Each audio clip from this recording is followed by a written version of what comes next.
Hello everyone, I am Kasturi Bora, and today in this video I am going to discuss about second part of the chapter Kinematics included in class 11 syllabus, and the name of the chapter is Uniformly Accelerated Motion. Okay, since it's a very large chapter, that's why I'm going to discuss this chapter dividing it into some parts. Okay, now in our previous discussions, what we have already came to know that what is distance, displacement, what is the basic difference between distance and displacement, what is speed, average speed, their formulas, position time graph, and so on. Now in this chapter I am going to discuss very first what is exactly acceleration involved in the name of this chapter. Now let's see. Whenever someone is telling you like an object is moving with an increasing or decreasing velocity, so in that case a new term is included in order to show the movement of that object, and that new term included is called acceleration. Now let's say what is the standard definition of acceleration. The standard definition of acceleration is the rate of change of velocity. The rate of change of velocity is defined as acceleration. Now listen to me, I am saying like rate of change of velocity. Change of velocity. So this change of velocity is clearly indicating that this change in velocity may be positive, that means increasing, or may be negative, that means decreasing. So in order to show this change of velocity, the new term included is acceleration. And the basic definition of acceleration gives that in order to represent acceleration mathematically, we have to write change in velocity divided by time taken. Since I'm repeating once again, the definition of acceleration is rate of change of velocity. So its mathematical formula becomes change in velocity divided by time taken.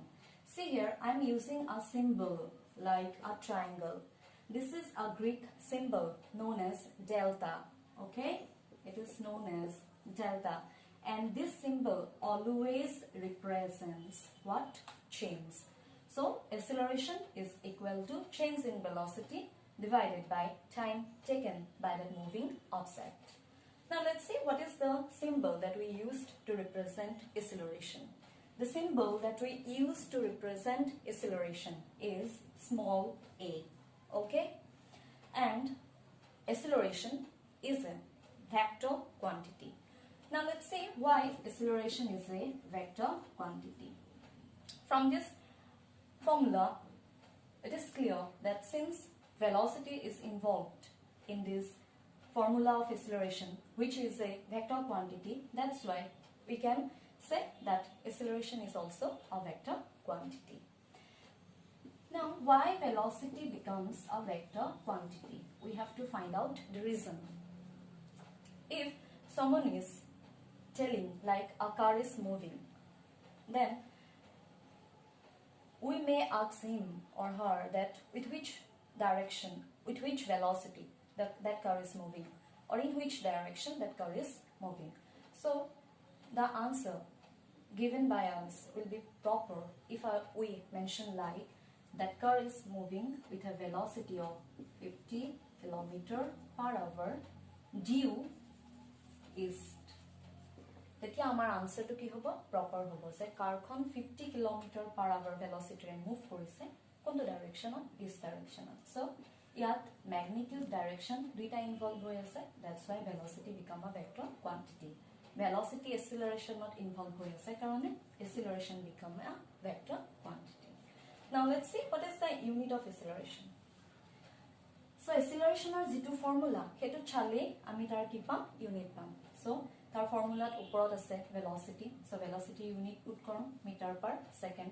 তলত আছে time, that's why টাইমৰ formula put কৰোঁ, and then unit of acceleration becomes meter per second square. Now let us see what is the dimensional formula of acceleration. See here, I'm using square brackets, so this term itself indicates that I want to find dimension of acceleration. And in order to get the dimension of acceleration, you just need to see the unit. Okay, so unit or oporot length ase, tolot duta time ase, mass 9.